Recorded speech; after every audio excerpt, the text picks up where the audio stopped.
On ne peut pas faire comme si c'était la première fois qu'il y avait un refus d'obtempérer qui tournait mal, Guillaume Fard. On voit bien que c'était un véritable fléau. Il y en a un toutes les 20 minutes. Heureusement, à chaque fois, ça ne se termine pas par la mort d'un gendarme, mais il y en a beaucoup qui sont, dans des circonstances aggravées.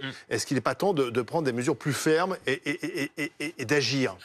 Dans cette affaire, il y a trois sujets qui se télescopent. Il y a la question de la technique du contrôle routier et de la transformation de cette technique pour aussi préserver l'intégrité physique. Il faut peut-être la revoir, cette technique. C'est en cours. Et depuis le décès... Ça veut dire quoi? Qu'est-ce qu'on change? Parce que là, sur les images, nous, on a pu voir les images qui sont terribles, hein, du choc entre la voiture et cet homme. Le gendarme, il prend un risque parce qu'il se met sur la voie. Donc c'est une bretelle d'autoroute, on roule assez vite. Pour stopper d'une main le véhicule, c'est vrai qu'il n'est pas protégé là, à ce moment-là. D'abord, il n'est pas tout seul. Oui, pas tout seul, enfin, c'est lui qui est sur la voie. Le contrôle est signalé, visible. Les gendarmes ont revêti une chasuble. Il y a des avertisseurs lumineux. Il y a des signes qui sont faits. Après, c'est surtout qu'il a quelqu'un qui lui fonce dessus pleine face et qu'en l'état de mes informations, il n'y a pas de freinage. Il faut voir ce que dira l'expertise technique. On sait, il dit qu'en fait, il n'a pas vu le gendarme et qu'il l'a percuté involontairement. Oui, ça c'est effectivement sa version. Elle lui appartient, c'est sa ligne de défense. Elle va être évidemment mise en regard des images de vidéoprotection, parce que tout a été filmé, et des éléments d'expertise technique, notamment sur les traces de freinage éventuelles et le freinage de son véhicule. Maintenant, vous posiez la question des transformations des conditions de contrôle. La gendarmerie nationale, depuis déjà 4 ans, qui était le décès de Mélanie Lemay, qui était la dernière gendarme décédée en service, en opération, dans le cadre d'un contrôle routier, a commencé un travail, mais qui est long, de transformation des conditions de contrôle routier, avec une évolution de certains protocoles. Très concrètement, ça veut dire que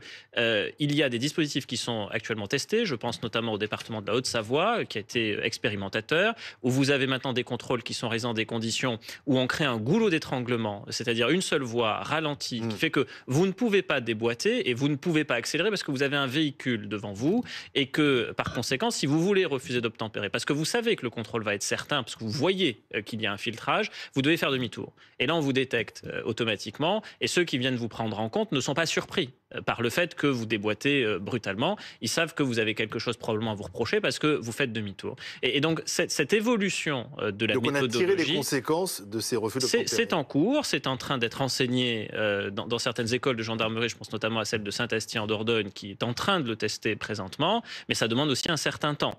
Et tout cela dans un contexte où le nombre de contrôles routiers a considérablement augmenté. On est arrivé à 1 million de contrôles routiers, c'était l'objectif qu'avait... 1 million par an. Par an. Et c'est considérable, c'est ce que le ministre de l'Intérieur avait demandé pour lutter notamment contre la conduite sous l'empire d'un état alcoolique, puisque la majorité des refus d'obtempérer sont liés au fait que les conducteurs conduisent sous l'empire de l'alcool et donc ne veulent pas se soumettre au contrôle. Après, l'alcoolisme au volant, ça n'est pas nouveau. Ce qui est nouveau en revanche, c'est qu'il y a davantage de forçage.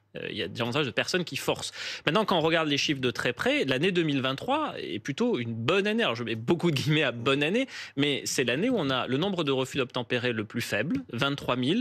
On n'avait jamais atteint ce chiffre depuis 2016. Et c'est l'année où on a le nombre de refus d'obtempérer aggravés aussi le plus bas depuis 4 ans. Oui, enfin, dans les années 90, c'était seulement 1000 refus d'obtempérer sur l'année. Hein. Ah, évidemment, entre 2010 et 2020, ça augmente considérablement. Entre 2010 et 2019, c'est 49% d'augmentation. Mais si on veut être très précis, et vous connaissez ma rectitude sur les chiffres, pour l'année 2023, on a atteint le niveau le plus bas. Alors ça reste 23 000, vous allez dire c'est toujours considérable, ça en fait un toutes les 25 minutes, toutes les demi-heures, si on fait cette statistique, mais tout de même, il y a une diminution. Ce qu'il faut surtout regarder, ce sont ces refus dits aggravés, c'est-à-dire ceux qui mettent en danger la vie des personnes, et de voir sur un plan technique comment est-ce qu'on peut transformer les conditions du contrôle pour éviter justement que certains conducteurs ne puissent redémarrer. 1 million de contrôles par an, en 2023, c'était la cible. Après, les refus aggravés, c'était 4 400 en 2023 et on était à plus de 5 000 en 2022.